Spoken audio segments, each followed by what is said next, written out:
Dr. Brooks. It's an honor to have you back here in the studio.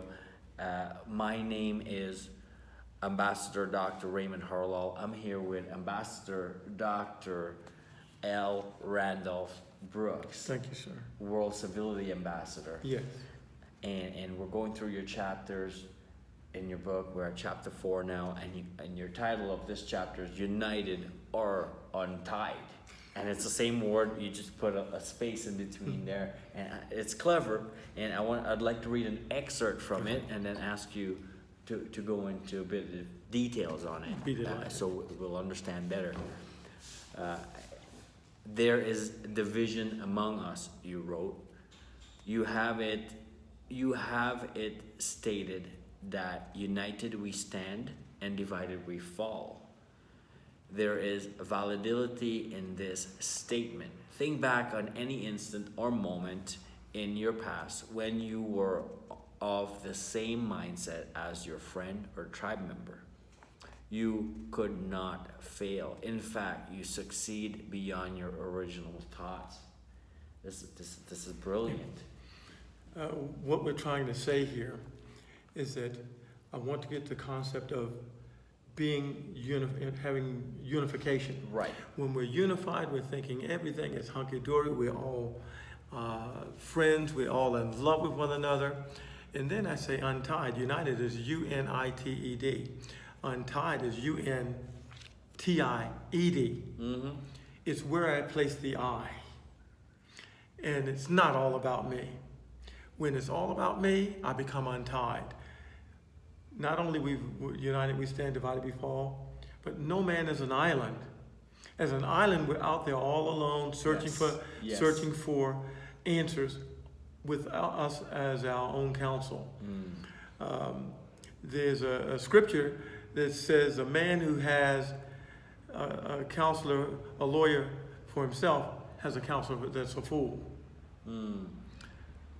What we're saying, Dr. Harlall, in any moment that you can happen to think of, I also played sports. Okay. There are many times when we were looking to have several people compete for the same position. Mm-hmm. And so it became an I situation. At 3 people vying for a middle linebacker, well, guess what?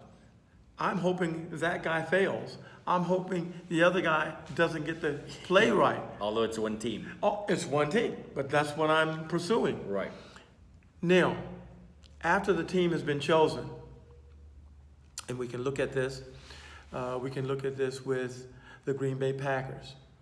In 1960, you can look at this with any Super Bowl team that's been behind, or any basketball team, or any track team, or any swim team, or any debate team, or any English team, or anything, any church choir.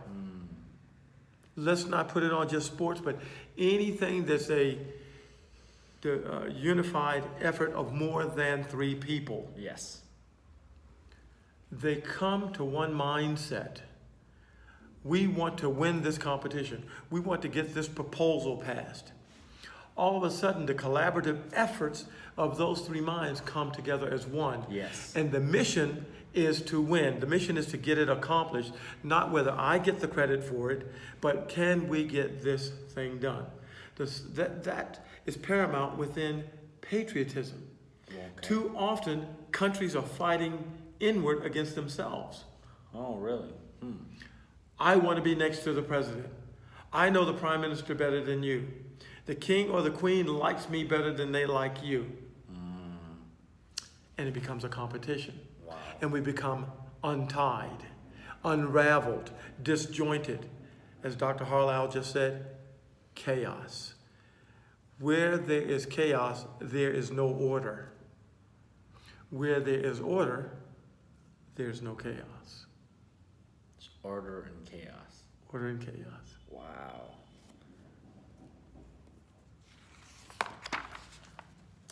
So it's the principle is this: depending on where you put the I, you're either united or untied.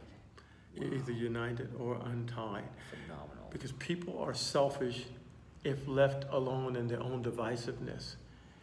And we cannot succeed beyond our wildest measures if we look at what can I get out of this? Mm-hmm. How can I better myself? What's in it for me? That's a good question. Yes. Instead, we should be saying, what's in it for the community? Mm-hmm. What's in it for the tribe? What's in it for my family? What's in it for my country? Collaborative effort. Collaborative efforts. More powerful results. Always.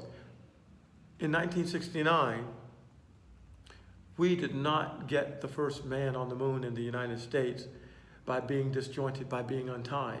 We got there by a collaborative effort Mm-hmm. of many scientists, many administrators, Yes. many workmen, many construction people, many different disciplines working together for one single purpose: to put a man on the moon and return, as President Kennedy said, and return him safely.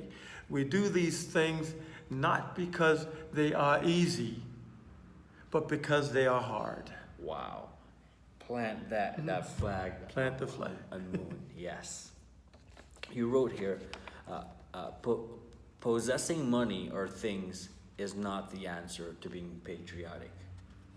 Many times, the predominant idea is that only the wealthy or better positioned person should be patriotic.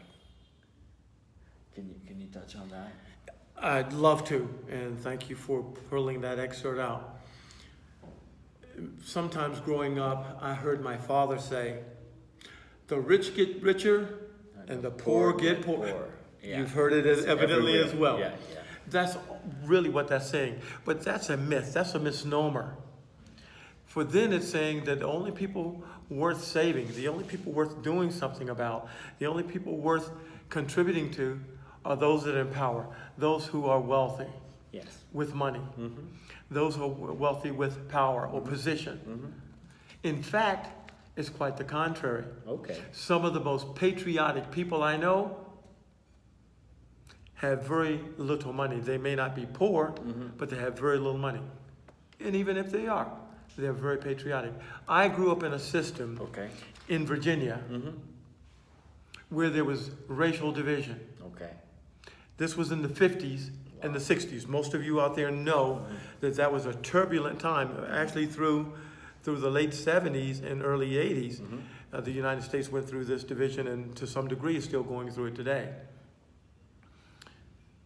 Being separate and unequal. Why should I care about a country that enslaved our people? Right. Why should I care about a place or policies or positions or a constitution that didn't even know I was alive? That though it had the words in it, we prove these creeds to be self-evident that all men are created equal. Mm-hmm. Wrong, incorrect myth. I grew up very patriotic. I grew up loving my country. My father served in the military. Wow. I served in ROTC and reserve in the military. Mm-hmm. My brother served in the military. Wow. My uncle served in the military. I have cousins who are Navy SEALs today. I have one cousin that flew Air Force One for the President of the United States. Wow. Don't mess with our flag. With all its warts, with all its hatred, with all its bad history of being slave owners and sacrificial lambs, it is the best we have. Mm-hmm.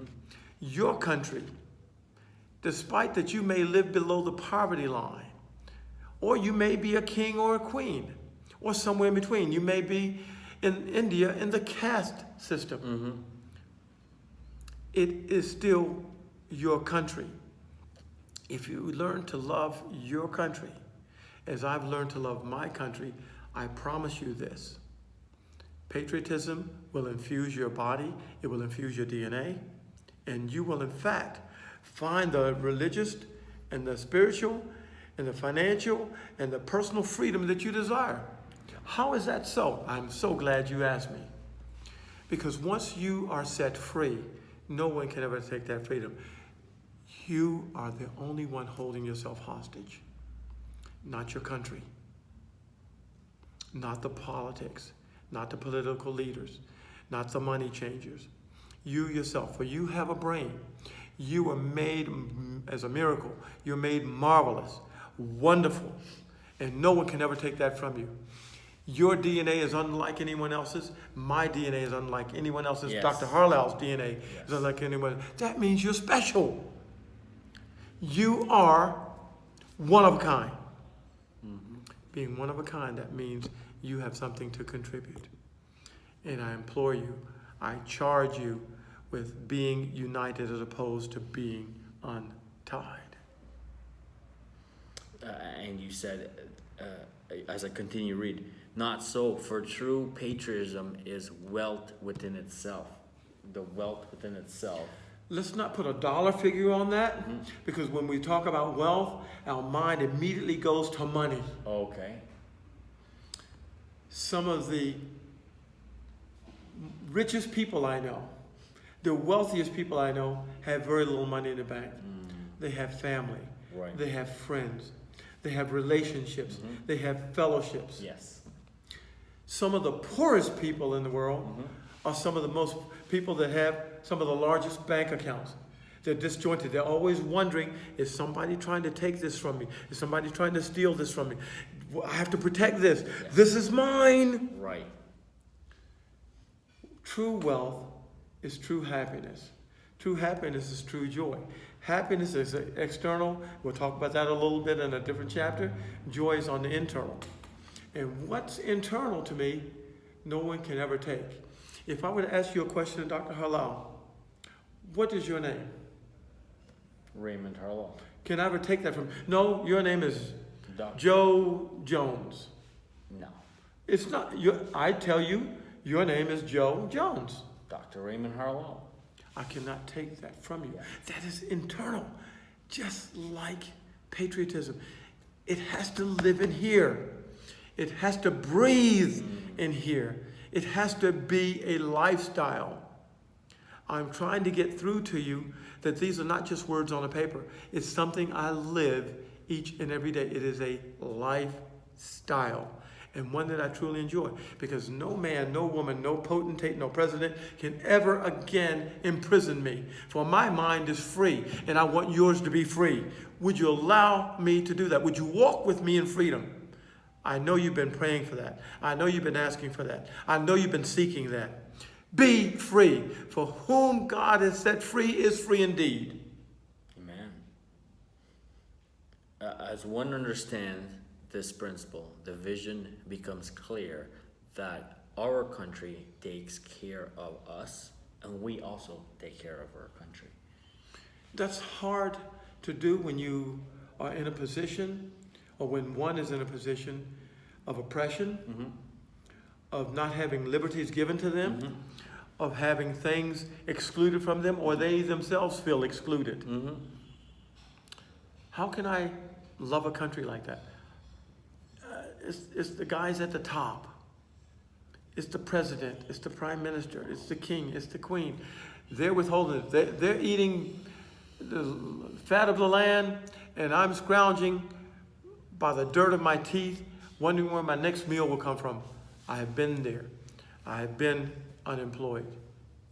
But I didn't take any benefits from the government. I refused to, for I still was an able body, able to work, and we made it. Oh, it wasn't pretty. Not at all. But we made it. And I'm living proof and evidence today, by you listening to this, by you reading this, that we've overcome those things. Do not let your circumstances define your existence. Do not let your circumstances define your existence. Yes. Circumstances are going to happen. Life is going to happen. That is not who you are. That's what's happening to you. That's not who you are. For again, you are a divine creature. You are a miracle. You are one of a kind. You're a masterpiece because you're a piece of the master. Wow, that's very clear. Thank you for explaining that. Thank you. So there are some things to explore here. Yes. And if you can go into the topic of tribal divisions. Well, let me group them all together, if I may. Okay. And we'll talk about them maybe one at a time. Yeah. Tribal divisions, there's religious divisions, there's cultural divisions, and then there's philosophical divisions. Regardless of where you live in the world, it's still a tribe. Well, we've heard it takes a village to raise a kid. Yes. Well, a village is nothing more than several tribes put together. Wow. And we may call that tribe in the United States a community, or we may call it the suburbs, we may call it an urban block.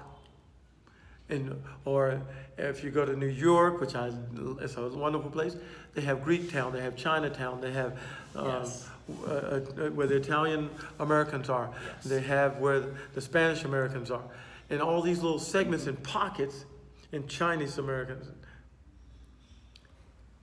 Those are separate tribes in and of themselves. And the divisions exist not in their value system, but it exists in their traditions. If we would but learn who our neighbor is and learn what their traditions are, we could better understand them. For the fear is that we don't know you. You don't know me, and I don't know you. And as long as that happens, as long as there's a gap, a chasm, an expanse, a bridge that can't be crossed, I'm afraid of you. I fear you, for you may try to come in and get me to accept your traditions. Well, I'm going to fight against that. I'm going to push back on that. Right. But don't I know, if I were to look closer to the true essence of what it is, our core values would be identical. They'd be the same. Wow. They would be the same, just our traditions. So traditions are something that can come and can go, but it's not anything that should separate us. One of those traditions, religion. Yeah, okay. Oh, you're Catholic. I'm Presbyterian. I'm born You're again. Jewish. I'm Buddhist. I'm an atheist. You're Orthodox. Right. It doesn't matter. For companies, countries, families were set on the precepts and principles that we could religiously be free whom we want. Religion is man-made. Okay. Religion, we are of the same family. We all came from the same DNA source, Adam and Eve. Regardless of what your religious take is, we all know that there were two predominant people on earth, Right. Adam and Eve. We'll agree on that. Yes. So we'll agree to agree. Yes. So therefore, you're my brother. Yes. We have the same line going all the way back to the beginning of creation. But somewhere along the line, we decided that the Catholics were there, and then they came up with the Protestants. Wow. They were protesting the way Roman Catholicism was being operated or put forth. And they were called Protestants. Yes. Well, we got smart, went to college, educated ourselves, and that word Protestant became Protestant. Yes. Did you know that? I did not know that. That's where the word Protestant is really, look at the word and break it up, Yeah. it's called Protestant. And they were protesting Catholic, Wow. Catholicism. So that's where the Protestants are. The Protestants, you got Episcopal and Baptist and all of these other divisions of religion. Because they couldn't agree on certain traditions of Catholicism. Wow. Should we alienate ourselves among one another because of our small indifferences in how we choose to worship? Absolutely not. Part of those divisions, those tribal divisions, are cultural. Well, I don't celebrate Thanksgiving. I don't celebrate Christmas. Right. I don't celebrate birthdays. I don't celebrate Sunday. I don't celebrate Saturday. I don't celebrate working. I don't celebrate being lazy. I don't celebrate being stupid. Whatever the case is that you don't celebrate or that your culture breaks. I like to eat spicy foods. I like foods that are mild. I only eat soups. I only eat paste or pastries. Yes. These are cultural things. Wow. Should I separate myself with that? No, we are all united How you choose to operate within that unificity is your privilege. We give you that freedom. We give you that privilege, and no one can ever take that away. And we shouldn't fight about it. We should not be separated from it. We should actually come together and rejoice in it and celebrate the differences between us. Dr. Harlall, would it be fun if both you and I drank only 8 glasses of water a day? That's all. Wow. Or we only spoke the same language, or we only wore the identical same clothes. We have on different clothes now, but everything we did was identically the same. Wouldn't that be exciting? No. No. So, For a little bit, if we're twins. so what I'm asking, ladies and gentlemen, is if that's not exciting for the long term, as Dr. Harlall has so graciously empowered me, why do we want everyone else to look like us? Wow, it's powerful. To think like us, to be like us, to walk like us, to talk like us, to drive like us, to live like us? That would be boring. The world is not made of that. Even though we are created equal, we're created the same in the image of the Creator. The same does not mean identical. The same means we have the same attributes. We have the same mind. We have the same abilities to think for ourselves. We have the same ability to procreate. Procreate, that's powerful. We are called to create, to be creatures of creation. Mm-hmm. We create things. Dr. Harlall has created a company that publishes books and does media. He created that. Yes. I've created the institution of patriotism. Never on earth before in the history of the world has patriotism been taught as an institution. This is the first. I am the creator of that. Yes, sir. You are the creator of something, and if not, you soon will be after going through these courses of studies. Wow. For that is your mission. And that brings us to one of the last divisions, philosophical divisions. How I perceive something doesn't mean you have to perceive it the same way. For we should have a common goal. What am I saying? I want to think that we want to accomplish a mathematical equation. Philosophically, I want to say A plus A equals B and B plus C equals D. Dr. Harlall doesn't like A plus A equals B. He wants A plus B to equal C automatically. Okay. That's a philosophical difference. We ought to go to the end result of what the mission is. Okay. How we get there is our own journey. Okay. I will celebrate your journey, for I know your destination for this particular mission is here. The same with mine. Right. And then once we get that, we'll get a new destination. For success in life is never a destination, it's always a journey.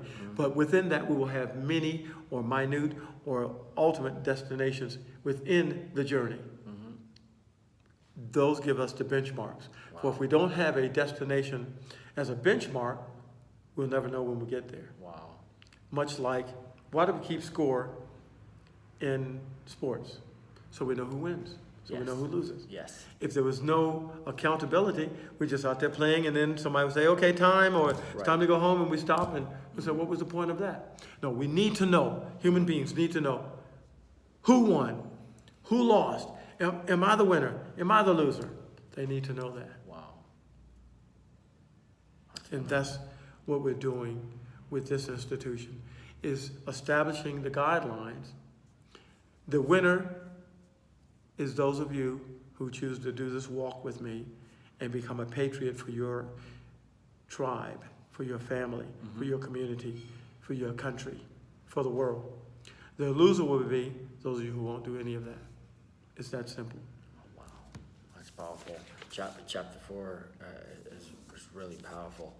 And as we get into the second portion of this, I'd like to read another excerpt. Some of the results of patriotism is a lower crime rate, higher citizen productivity, a greater GNP, less domestic violence, and less civil unrest. What we have here is something that was a revelation to me as I did this study, as I did this research. As a person becomes more patriotic, they learn to love themselves more. As they learn to love themselves more, they love their family more. As they love their family more, they love their tribe more. As they love their tribe more, they love their community more. And as they love the community more, they love their country more. As a result of all of that, I start feeling good about myself. I start wanting to be a productive citizen of my country, of my tribe, of my community, of my family. As I become a productive citizen, I start to bring value to these systems. As I bring value to the systems, I start to contribute to the economic growth of all of these systems. The country actually benefits by me being successful and being a patriot. As I do all of those things, I don't have an idle mind. I don't want to create destruction of things I've built and things I've created. I want to protect them and want them to be prosperous. So I don't tear them down. I become less destructive. If I'm arguing with my husband or my wife, I don't do that because I don't have time, because we're now productive citizens. Right. You see, idleness creates a lot of destruction. And it's really, we're attacking in this part, idleness. We're putting your hands to the plow. It says, whom puts his hand to the plow and looks behind is not worthy of the kingdom. Right. Put your hand to the plow and look ahead and plow in straight lines. Wow. And do not be idle. Do not allow the temptation of idleness to ever impede and intersect with your mind and your heart and your spirit. For when you do that, you will become lifeless. You'll become listless. And when you fight that off, that temptation to do any of that, you become productive. You become a valued member of society. You are then creating value as anybody. It's not about how much value. And what I'm just reminded of this very second. Okay. Is in the scriptures, they talk about a widow and a rich person. And it's offering day at the church. Okay. And this fellow comes in who has lots of money, and he writes a big check. I mean, a big 6-digit check. Yes. Everybody's, yay! And this little lady comes in, not well spoken, not well bred, not well educated, and she drops a penny into the offering plate. And it was asked of some people, who gave the most? And everybody, to a man, to a woman, to a boy, to a girl, the guy who wrote the check. Right. What's the matter with you? You can't see? Right. And it was stated, no. For he gave out of his abundance. But she gave 100%. She gave all she had. You see, that penny was going to buy her some medicine. That penny was going to buy her some food. That penny was going to pay her rent. Amen. That penny was going to put some gas in her car. And instead of doing any of those things, she honored the facility, the institution, by putting it in the offering plate. And she gave 100%. Or she had not out of her abundance, but out of her necessity. Give out of your necessity, and you will find people that have abundance, things and institutions that have abundance, charities that have abundance will find their way to your door. Right. You will not lose, but you must be faithful. If you follow these precepts, these steps, these principles, people will find you. Abundance will find you. Will find you. You won't have to track it down. You won't have to worry about it. You won't have to think about it at night, wringing your hands. It will track you down and overtake you, and out of abundance will be given to you. Wow. That is a byproduct of being patriotic, because we're creating value, and we're creating value. Others are creating value as well. And if they're creating value, they're creating abundance. And that abundance may be meant for you.